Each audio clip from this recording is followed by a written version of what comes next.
Good morning, dear students. Welcome to this online lecture. I am Mr. Rahul Pawar. From today onwards, we are going to start with the online lectures of the subject Advanced Accountancy paper number 1. We know that it is a practical subject, and from today onwards, we are going to start with this particular subject.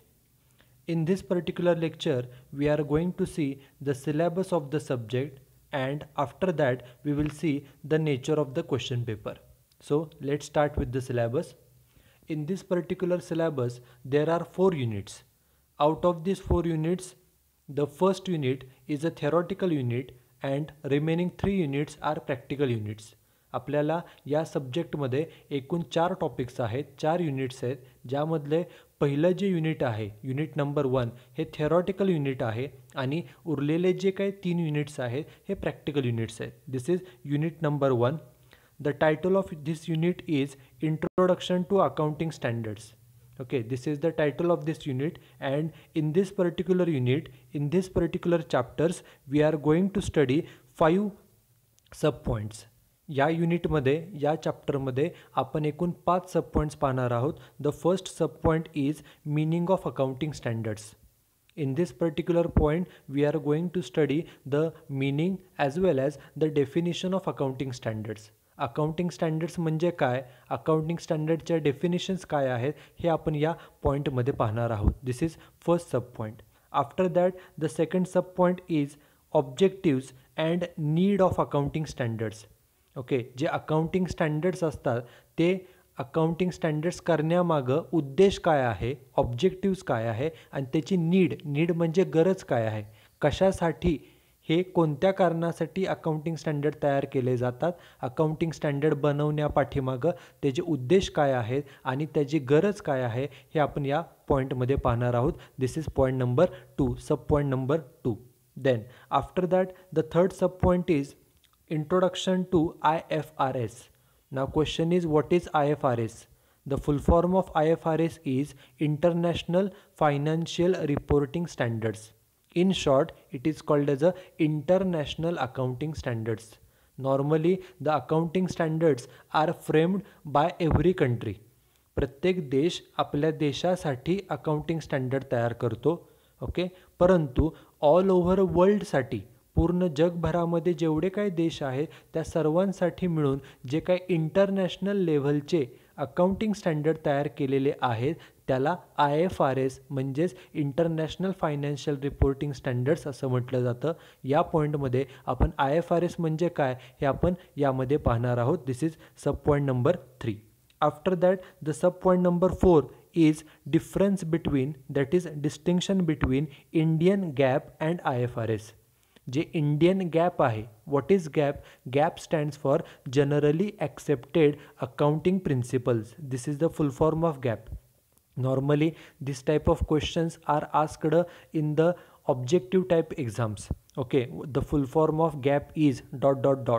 Gap ह्या शब्दाचा फुल form काय होतो तर generally accepted accounting principles.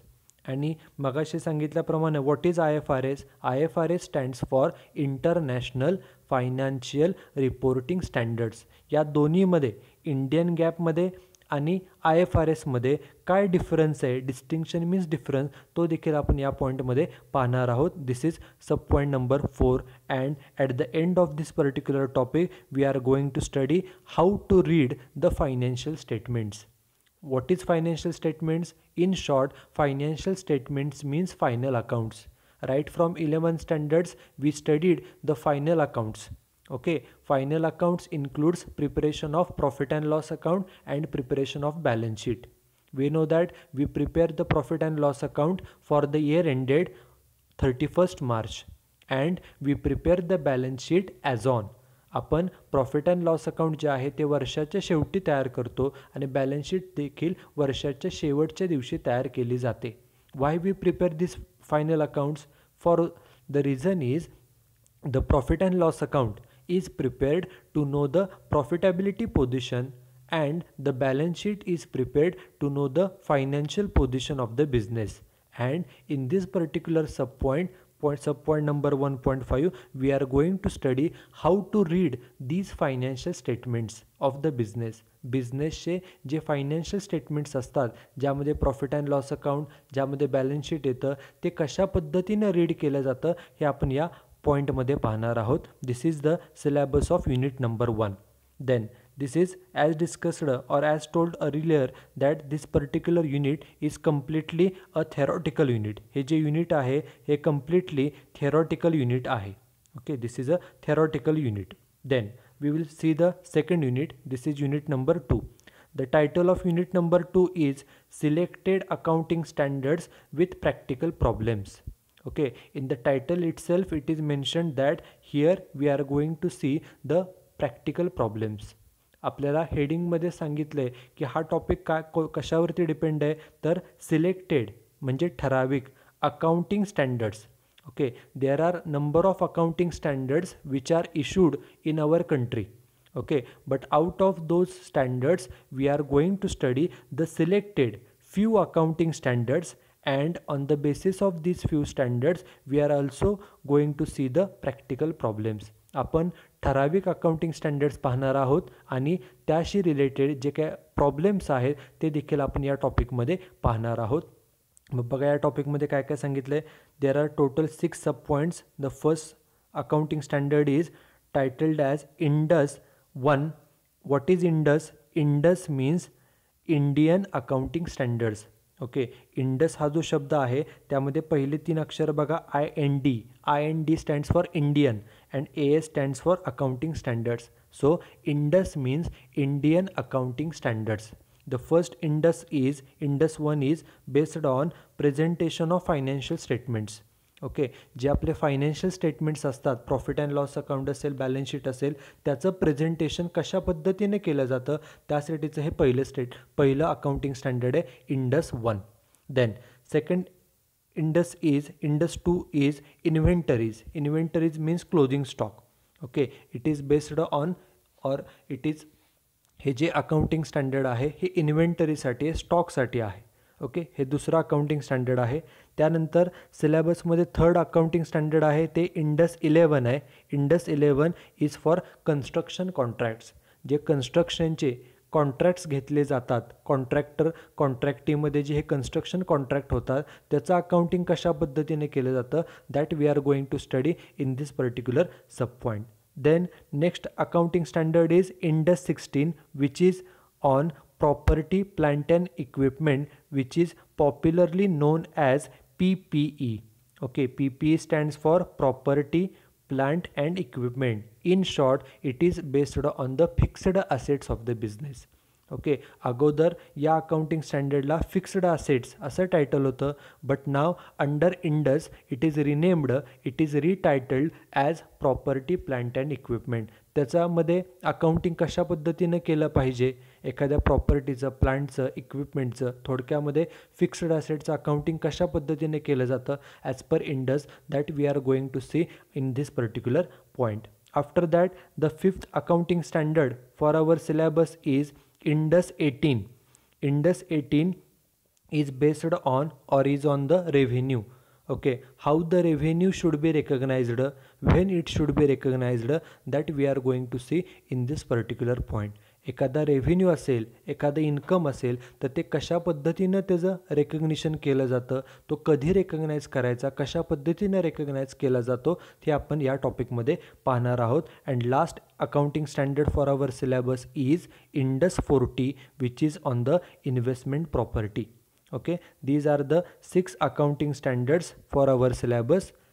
In this particular unit we are going to study in detail these 6 accounting standards and we will see the practical problems on these accounting standards. This is unit number 2. It is a practical unit. Then the third unit for our syllabus is accounts of cooperative societies.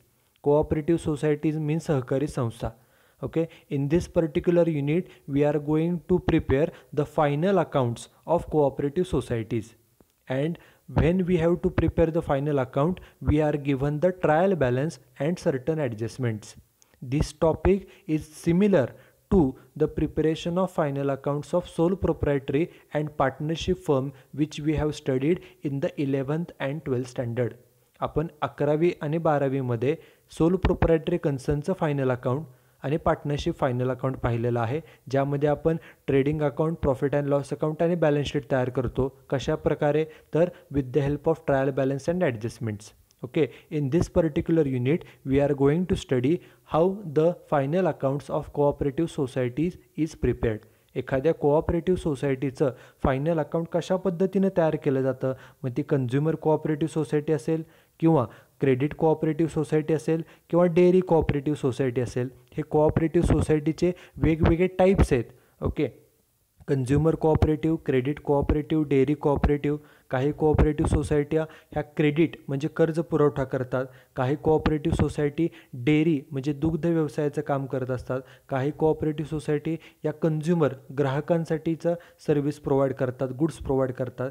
यांचं final account कशा पद्धतीनं तयार केलं जातं हे आपण या टॉपिकमध्ये पाहणार आहोत. This is also a practical topic. This is unit number 3.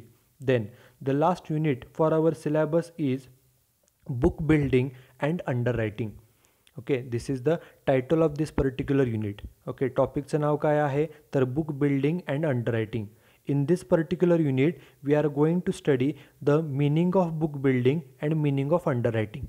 Book building म्हणजे काय आणि underwriting म्हणजे काय. We know the concept of underwriting of shares. Okay, what is underwriting of shares, what is book building, that we are going to see in this particular topic. Plus we are also going to study the process of book building.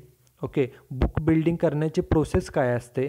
त्यानंतर we are going to see the concept of underwriting contract.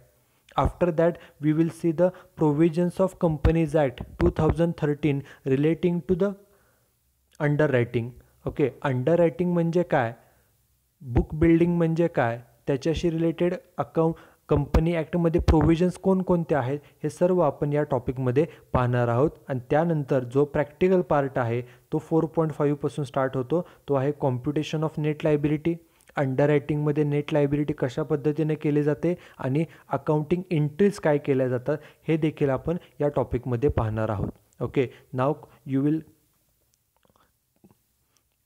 in this particular topic we will see these particular concepts, book building and underwriting, and after that we will see or we will solve the examples based on this particular topic. Okay, so as far as this particular lecture is concerned, here these are the 4 units. First unit is theoretical unit, which is introduction to accounting standards. Second unit is selected accounting standards with practical problems. Okay, this is a practical unit. Third unit for syllabus is accounts of cooperative societies. In this unit we are going to study the preparation of final accounts of cooperative societies, and last unit is book building and underwriting.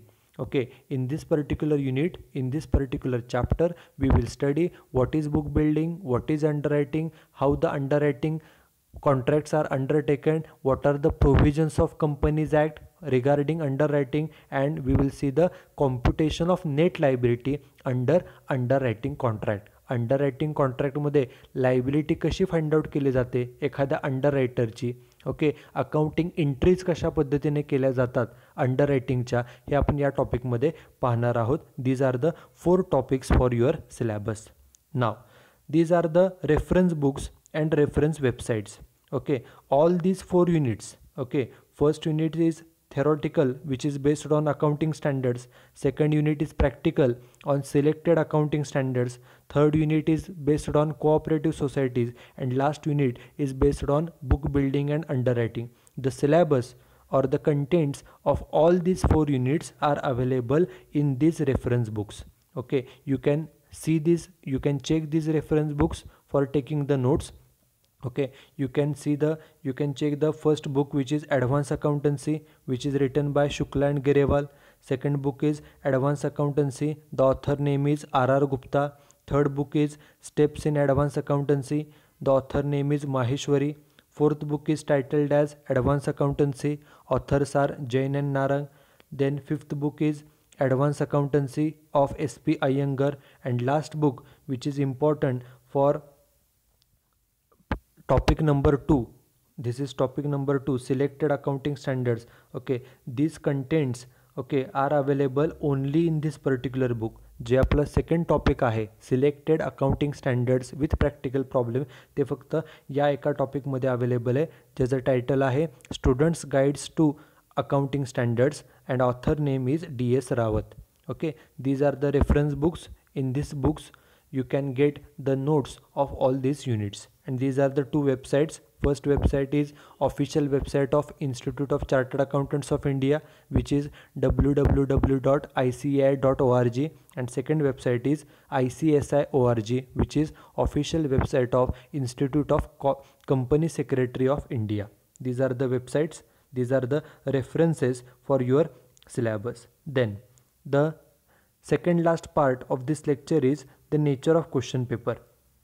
For all the subjects there is a 60-40 pattern, means 60 marks for semester end exam and remaining 40 marks are for internal exam. Okay, एकूण 100 मार्कापैकी 60 mark हे semester एंडसाठी आहेत आणि उरलेले जे 40 marks आहेत ते internal इव्हॅल्युएशनसाठी आहे. म्हणजे 60 मार्क्स आहेत सेमिस्टर एंड एक्झाम जी होणार आहे त्याचं नेचर ऑफ क्वेश्चन पेपर काय आहे ते आपण इथं पाहणार आहोत. The total marks for semester end exam is are 60. Duration is 2 hours and 30 minutes. Normally 60 मार्काची जर पेपर असेल तर त्यासाठी वेळ किती असतो तर 2 तास 30 मिनिट, 2.5 तासांचा तुम्हाला वेळ हा दिला जातो. Okay, read the instruction carefully वाचा. फर्स्ट इन्स्ट्रक्शन काय पहा तर question number 1, 2 and 3 are compulsory. पहिले 3 प्रश्न हे कंपल्सरी आहेत. मग क्वेश्चन नंबर 1 काय बघा, फर्स्ट क्वेश्चन आहे ऑब्जेक्टिव्ह टाईप क्वेश्चन. ओके, त्यामध्ये काय काय सांगितलं बघा. ऑब्जेक्टिव्ह टाईपचे क्वेश्चनला वेटेज किती आहे, टोटल वेटेज आहे 12 मार्क्स. हा पहिला प्रश्न आहे. त्या 12 मार्कचं बायफर्केशन काय बघा, त्यामध्ये ए आहे चूज करेक्ट अल्टरनेटिव्ह आणि त्याचे मार्क्स आहेत 4. म्हणजे थोडक्यामध्ये MCQ क्वेश्चन. ओके, आपल्याला क्वेश्चन विचारला जातो, ABCD 4 ऑप्शन्स असतात, त्यापैकी योग्य ऑप्शन निवडायचा, त्यासाठी एकूण 4 मार्क्स आहेत. This is first. Second is B, fill in the blanks. Total marks are 4. Fill in the blanks means रिकाम्या जागा भरा, त्यासाठी एकूण 4 मार्क्स आहेत. आणि थर्ड पार्ट आहे तो आहे ट्रू ऑर फॉल्स, त्यासाठी सुद्धा 4 मार्क्स आहेत. असे 4, 4, 4 असे टोटल पहिला क्वेश्चन किती मार्क्स आहे, 12 मार्क्स आहे आणि हा कंपल्सरी क्वेश्चन आहे. This is question number 1. Then question number 2 is write short note. ब्रॅकेटमध्ये मेन्शन केले एनी 2 out of 3. तुम्हाला 3 शॉर्ट नोट दिल्या जातील, त्यापैकी कोणत्याही 2 शॉर्ट नोट सोडवायचे आहेत आणि त्यासाठी मार्क्स किती आहेत टोटल, तर टोटल मार्क्स आहेत 12. म्हणजे एक शॉर्ट नोट 6 मार्कासाठी अशा 2 शॉर्ट नोट तुम्हाला सोडवायच्या आहेत आणि हा सुद्धा क्वेश्चन हा कंपल्सरी आहे. This is question number 2. Then question number 3 is case study. Question number 3 काय, केस स्टडी. त्याचेसुद्धा वेटेज किती आहे तर 12 मार्क्स. हा सुद्धा 12 मार्काचा क्वेश्चन आहे आणि पहिल्या इन्स्ट्रक्शनप्रमाणे द क्वेश्चन नंबर 1, 2 and 3 हे पहिले 3 प्रश्न हे कंपल्सरी आहेत. पहिला question objective type, second question short note आणि third question case study. These 3 questions are compulsory. आता त्यानंतर सेकंड इन्स्ट्रक्शन काय पहा. Second instruction is attempt any 2 questions from question number 4 to 6. बघा क्वेश्चन नंबर 4 हा क्वेश्चन नंबर 4 आहे, हा 5 आहे आणि हा 6 आहे. ह्या 3 क्वेश्चन्सपैकी you have to solve only 2 question. फक्त तुम्हाला किती प्रश्न सोडवायचे आहेत, 2. क्वेश्चन नंबर 4 आहे प्रॅक्टिकल प्रॉब्लेम, 5 आहे प्रॉब्लेम आणि 6सुद्धा आहे प्रॉब्लेम. म्हणजे तुम्हाला एकूण 3 प्रॉब्लेम्स दिले जातात. 3 प्रॉब्लेम, प्रत्येक प्रॉब्लेम किती मार्क्सचा आहे बघा, 12 मार्क्स, 12 मार्क्स, 12 मार्क्स. 12 मार्काचे एकूण 3 प्रॉब्लेम्स आहेत. या 3 पैकी कोणतेही 2 प्रॉब्लेम्स तुम्हाला सोडवायचे आहेत. 3 पैकी कोणतेही 2. This is the nature of question paper. Okay, you should read the instructions carefully. ज्या इन्स्ट्रक्शन दिल्या त्या आपण केअरफुली वाचणं गरजेचं आहे. पहिला क्वेश्चन ऑब्जेक्टिव्ह टाईप हा कंपल्सरी आहे. Second question short note compulsory. Third question case study compulsory आहे. आणि जे बाकीचे 3 प्रॉब्लेम्स आहेत क्वेश्चन नंबर 4, 5, 6 या 3 प्रॉब्लेमपैकी यू हॅव टू सॉल्व. तुम्हाला फक्त किती प्रॉब्लेम सॉल्व करायचे तर फक्त 2.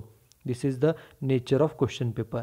नाव तुमचा एकूण पेपर किती मार्कचा हा झाला तर हा 60 मार्कचा पेपर आहे. 60 मार्कापैकी पासिंग कितीला आहे, this is the passing criteria. Okay, just सांगितल्याप्रमाणे थेरी एक्झाम जी आहे ती 60 मार्क्सची असेल. 60 मार्क्सपैकी पासिंगसाठी मिनिमम मार्क्स किती लागतात तर मिनिमम मार्क्स रिक्वायर्ड इज 24. म्हणजे टोटल जेवढाचा पेपर आहे त्याच्या 40% हे आपल्याला पासिंग असतं. किती टक्के? तर 40% हे आपल्याला पासिंग असतं. 60 मार्काचा पेपर आहे, त्यामुळं पासिंग झालं कितीला? Out of 60 student needs to score 1 minute. Okay, out of 60 marks you need to score 24 marks for passing. Okay, 60 मार्काची एक्झाम आहे सेमिस्टर एंड, आणि मगाशी सांगितल्याप्रमाणे इंटरनलसाठी किती मार्क्स आहेत? 40 मार्क्स आहेत, आणि 40पैकी out of 40 marks you need to score minimum 16 marks for passing. Okay, थोडक्यामध्ये जेवढे तुमचं वेटेज आहे 60 मार्कापैकी 24 आणि 40 मार्कापैकी 16 म्हणजे 40% हे तुमचं पासिंग आहे. म्हणजे एकूण 100पैकी तुम्हाला पासिंगसाठी किती स्कोर करावा लागेल? तर 40 एवढा स्कोर करावा लागेल. जे काय 60 मार्काची एक्झाम आहे त्यामध्ये 60च्या 40% म्हणजे 24 मार्क लागतात. जे काही 40 मार्काची इंटरनल इव्हॅल्युएशन असतं त्या 40च्या 40% म्हणजे 16 मार्क एवढे तुम्हाला इंटरनलमध्ये मिळावे लागतात पासिंगसाठी. This is the passing criteria of this particular subject, and this passing criteria is same for all the subjects of MCOM. MCOM first year असेल, MCOM सेकंड इयर असेल, कोणताही सब्जेक्ट असेल, for every subject this passing criteria is same. Okay, so that's it with this particular syllabus. In this lecture we studied the syllabus. आपण या लेक्चरमध्ये जे काही आपला सिलेबस आहे ज्यामध्ये जे 4 युनिट्स आहेत ते 4 युनिट्सचे कंटेंट्स कोणकोणते आहेत हे पाहिलेलं आहे. त्यानंतर आपण रेफरन्स बुक्स, रेफरन्स वेबसाईट्स पाहिलेले आहेत. After that we have seen the nature of question paper and just we have seen the passing criteria. Okay, in the next lecture we will start with the unit number 1. Okay, one instruction to all the students is you should write down this syllabus, nature of question paper in the notebook, and every student should keep a separate notebook for this particular subject. As you know that advanced accountancy is a practical subject, and therefore you have to write down the example and solution in this notebook. So every student should maintain a separate notebook, and in this notebook you should write down this syllabus and nature of question paper. So thank you very much. In the next lecture we will start with the unit number 1. Thank you.